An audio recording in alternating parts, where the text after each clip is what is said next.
Assalamualaikum warahmatullahi wabarakatuh. Salam Pramuka. Kakak-kakak yang saya hormati, terima kasih sudah mau klik video ini.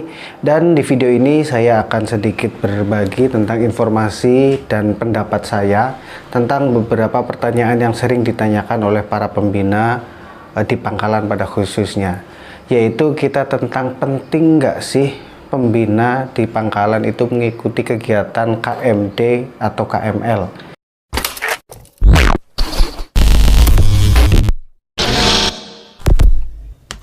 Penting nggak sih pembina pramuka itu punya sertifikat KMD atau KML?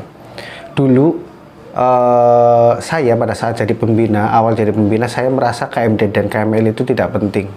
Dulu saya merasa seperti itu karena merasa bahwa ilmu itu bisa dipelajari tidak harus ikut KMD atau tidak harus ikut KML, karena untuk yang materi-materi pramuka, pembelajaran pramuka dan lain sebagainya itu bisa didapatkan di internet, buku dan lain sebagainya. Terus kemudian seiring berjalannya waktu, ada beberapa perubahan yang saya alami.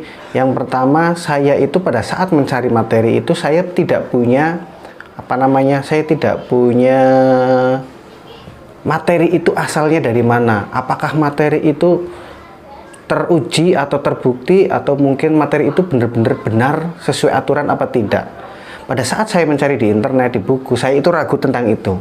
Terus kemudian bahwa akhirnya saya berpikiran, oh mungkin ini yang disebut atau tujuan dari KMD atau KML itu. Jadi saya merasa jika saya udah ikut KMD dan KML, maka materi yang saya dapatkan itu terkonfirmasi kalau itu memang betul, karena sumber atau materi yang didapatkan itu benar-benar dari sumber yang jelas. Nah, sebelum untuk lanjut ke situ, saya sedikit menginformasikan bahwa KMD itu adalah kursus mahir dasar. Kursus mahir dasar itu adalah kursus yang diikuti oleh para pembina yang mencakup materi-materi dasar kepramukaan untuk bekal pembina itu nanti untuk mendidik putra-putrinya. Dan untuk KMD ini dia masih umum, karena di tingkat kepramukaan ada siaga, penggalang, penegak, dan pandega. Nah, untuk KMD itu semuanya dipelajari, antara siaga, penggalang, penegak, dan pandega itu semuanya dipelajari. Kemudian kalau untuk KML itu adalah lanjutan dari KMD. Lanjutan dari KMD setelah kakak mengikuti KMD, dan kakak itu biasanya dapat tugas narakarya namanya. Narakarya itu masing-masing setiap kabupaten itu berbeda-beda. Kalau di Kabupaten Banyumas, terutama di Kabupaten Banyumas itu biasanya narakaryanya yang KMD itu membuat program kerja kegiatan kepramukaan selama 1 tahun. Jadi kayak silabus gitu. Nah, setelah selesai kemudian dipraktekkan juga selama 6 bulan kalau nggak salah, atau berapa bulan.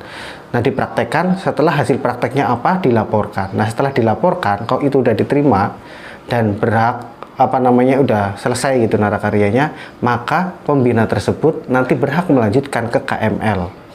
KML kursus mahir lanjut. Nah, di kursus mahir lanjut ini kakak-kakak semuanya itu nanti dikasih pilihan, apakah mau ikut kursus mahir lanjut siaga, penggalang, penegak, atau pandega. Jadi kalau misalkan kakak kursus mahir lanjutnya siaga, maka kakak adalah spesialis pramuka urusan siaga. Penggalang juga penggalang, penegak dan juga penegak. Walaupun di KMD-nya tadi semuanya udah punya dasar antara siaga, penggalang, dan penegak. Nah, itulah perbedaan antara KMD dan juga KML. Jadi, untuk kebutuhan apakah pembina itu butuh KMD dan KML, cepat atau lambat, semua pembina jika dia mau konsisten membina pramuka di sebuah pangkalan, dia cepat atau lambat bakal butuh yang namanya sertifikat KMD atau sertifikat KML. Yang pertama, untuk mengkonfirmasi bahwa teori, pengetahuan, ilmu, bahkan skill keterampilan kepramukaan yang dia tahu sekarang atau yang dia pahami sekarang itu terkonfirmasi benar sesuai dengan sumber yang jelas. Karena kenapa saya sebut itu ada sumber yang jelas? Karena pada saat kita mengikuti KMD atau KML itu yang mendidik itu adalah Pusdiklat. Pusdiklat itu adalah Pusat Pendidikan dan Latihan. Jadi dia resmi dan dia juga udah terverifikasi sampai ke tingkat nasional. Jadi materi yang mereka kasihkan kepada kita pada saat kita mengikuti KMD atau KML itu benar-benar sudah dijamin bahwa materi tersebut itu berdasarkan aturan yang terbaru dan berdasarkan materi-materi yang sudah diinstruksikan dari nasional. Pertama satu itu. Jadi kita bakal butuh sertifikat KMD ataupun KML. Kemudian yang kedua, di saat pangkalan kita itu sudah mulai naik ke jenjang lebih tinggi, misal pangkalan kakak kompetisi di tingkat kejuaraan nanti berangkat ke tingkat cabang, dari tingkat cabang nanti berangkat lagi ke tingkat daerah, kemudian ke tingkat nasional. Di masing-masing tingkatan itu pasti butuh yang namanya sertifikat itu sebagai dasar patokan minimal sebagai pembina, pendamping, pinkon, dan lain sebagainya. Contoh misalkan pada tahun 2000 sekian di Banyumas itu mengadakan LT3 dan syaratnya pinkon itu minimal adalah syaratnya KML, dan kemudian yang pembina itu syaratnya minimal adalah KMD, dan KMD-nya karena itu LT3 yang diikuti oleh penggalang, KMD-nya itu harus penggalang.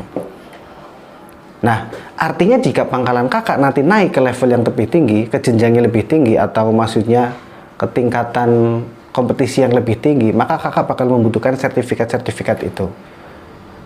Jika misalkan kakak pangkalannya naik ke atas tapi tidak punya sertifikat-sertifikat itu gimana? Ya resikonya akhirnya kakak harus pinjam pembina dari pangkalan lain, atau bahkan kerjasama dengan pangkalan lain untuk pembinanya menjadi pembinanya pangkalannya kakak-kakak semuanya. Nah, oleh karena itu jika di pangkalan kakak sudah ada KMD, sudah ada yang KMD atau sudah ada yang KML, maka ya setidaknya sampai ke kompetisi di tingkat cabang, tingkat daerah, otomatis tim kakak udah solid karena persyaratannya di situ sudah ada KMD dan KML. Selain itu juga yang ketiga, dengan kakak mempunyai sertifikat KMD dan KML, maka kakak itu juga sudah terverifikasi kalau kakak itu punya kualifikasi kalau kakak itu layak untuk menjadi seorang pembina. Karena di situ juga nanti kakak juga akan mendapatkan SHB, surat hak bina.